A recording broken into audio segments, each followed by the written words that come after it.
Halo, untuk hari ini kita akan lanjut untuk membahas materi momentum sudut.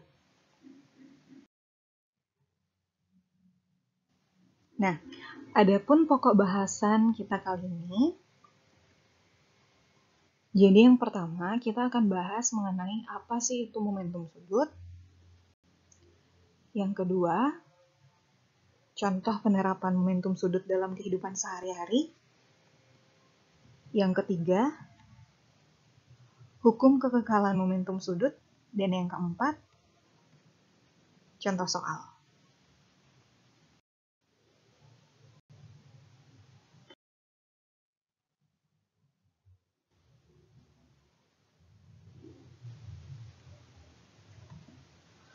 Oke, apa itu momentum sudut?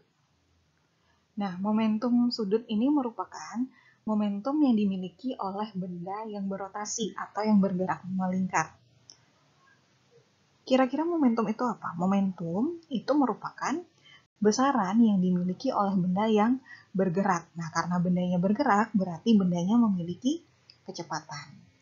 Nah, di sini ada dua besaran yang sangat berpengaruh dalam momentum sudut, yaitu momen inersia dan kecepatan sudut. Jadi seperti yang sudah kita bahas minggu lalu atau pada pertemuan sebelumnya, bahwa momen inersia ini kan dibedakan menjadi dua. Ada momen inersia partikel dan ada momen inersia benda tegar.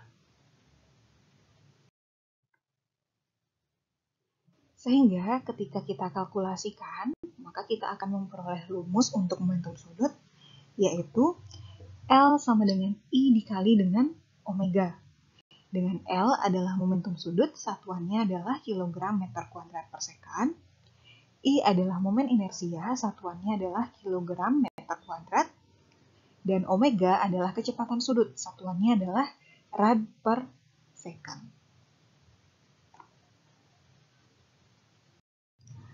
Nah, kemudian jika kita ingat kembali dengan apa yang sudah kita bahas minggu lalu tentang momen inersia, apabila kita nanti ketemu di soal mengenai momen inersia partikel, kita ingat persamaannya adalah I sama dengan M dikali R kuadrat, atau momen inersia adalah massa dikali jarak dikuadratkan.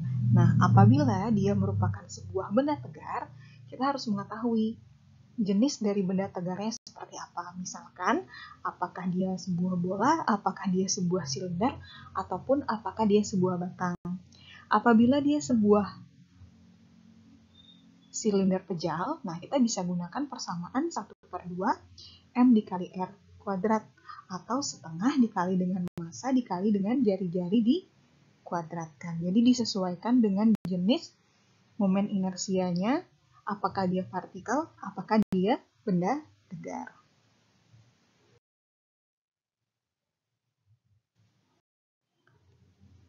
Nah, kemudian kita akan lanjutkan untuk membahas contoh penerapan momentum sudut dalam kehidupan sehari-hari. Nah, di sini saya menggunakan contoh adalah seorang penari ice skating. Nah, dari gambar kita lihat bahwa si penari ice skating ini memiliki dua gaya ya. Gaya yang pertama adalah gaya merentangkan tangan, dan gaya yang kedua adalah gaya untuk melipat tangannya. Apabila kita ingat kembali pada persamaan momen inersia merupakan massa dikali dengan jari-jari. Nah, ketika dia merentangkan tangan, kita akan memperoleh jari-jari yang lebih besar daripada dia sedang melipat tangannya. Nah, dari sini kita bisa simpulkan bahwa momen inersia ketika seorang penari ice skating merentangkan tangan itu akan lebih besar daripada saat dia melipat tangannya. Kemudian yang kedua saya memiliki contoh adalah seorang pelompat indah. Nah, keadaan yang pertama adalah keadaan pada saat pelompat indah menggulungkan tubuhnya. Kemudian keadaan yang kedua, ini pada saat dia merentangkan tubuhnya. Kalau kita perhatikan, pada saat dia menggulung tubuhnya, ini kita anggap dia berbentuk seperti bola, sehingga dia memiliki jari-jari. Sedangkan ketika dia merentangkan tubuhnya, ini bisa kita anggap seolah-olah bentuknya seperti sebuah batang homogen. Ya, jadi dia memiliki panjang. Jadi,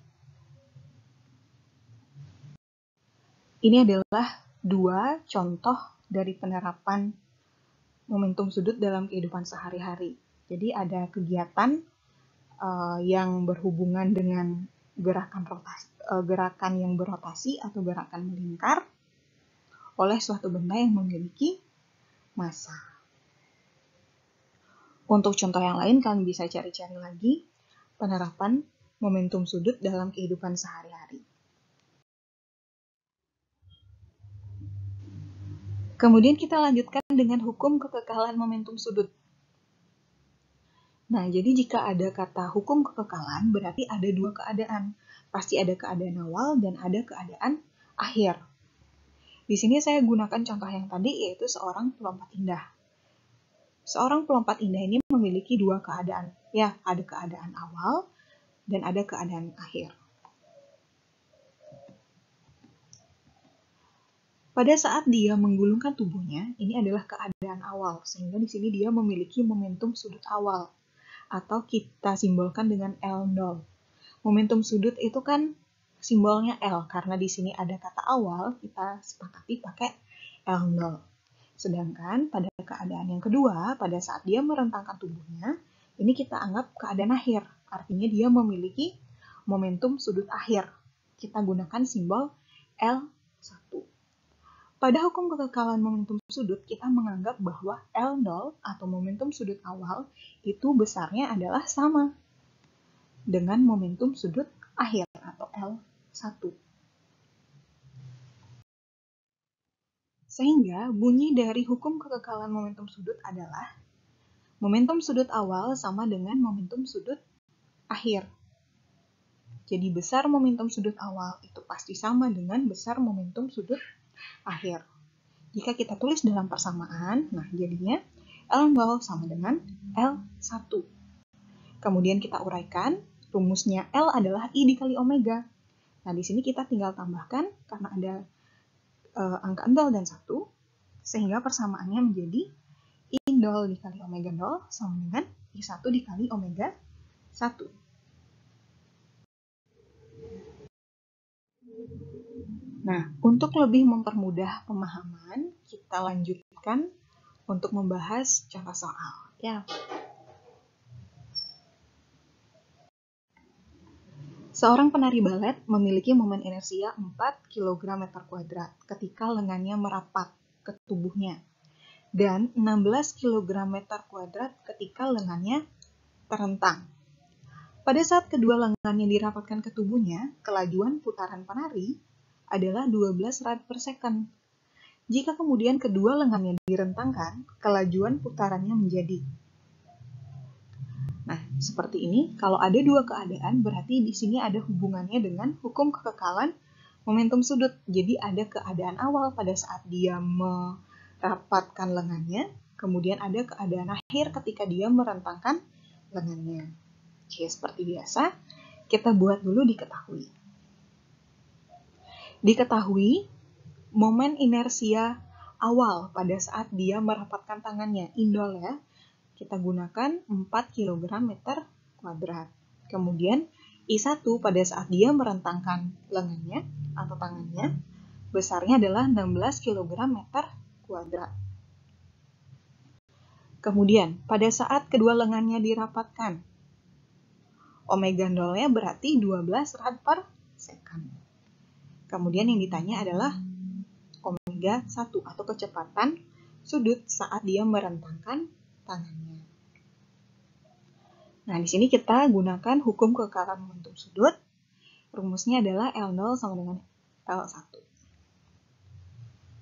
Uraikan persamaannya, I0 dikali omega 0 sama dengan I1 dikali omega 1. Kemudian tinggal kita masukkan, I0-nya adalah 4, omega-nya adalah 12 untuk omega 0, kemudian I1-nya adalah 16, dan omega 1-nya yang dicari. Sehingga omega 1 sama dengan 48 dibagi 16, sehingga omega 1 adalah 3 rad per second. Jadi, besar kecepatan sudut penari balet ketika merentangkan tangannya adalah sebesar 3 rad per second. Nah, jika dari contoh soal ini kan sudah semua ya diketahui ya. Indolnya kita udah tahu, I1-nya udah tahu, omega 0-nya juga udah tahu, tinggal dicari omega 1. Nah, gimana kira-kira jika momen inersianya belum diketahui? Nah, kalian balik lagi ingat apakah ini merupakan momen inersia partikel atau momen inersia benda tegar. Kalau momen inersia partikel, kalian tinggal gunakan persamaan massa dikali jarak dikuadratkan. Tapi kalau dia adalah sebuah benda tegar, nah kita harus tahu dulu jenis benda tegarnya apa. Apakah dia bola, apakah dia silinder, apakah dia batang.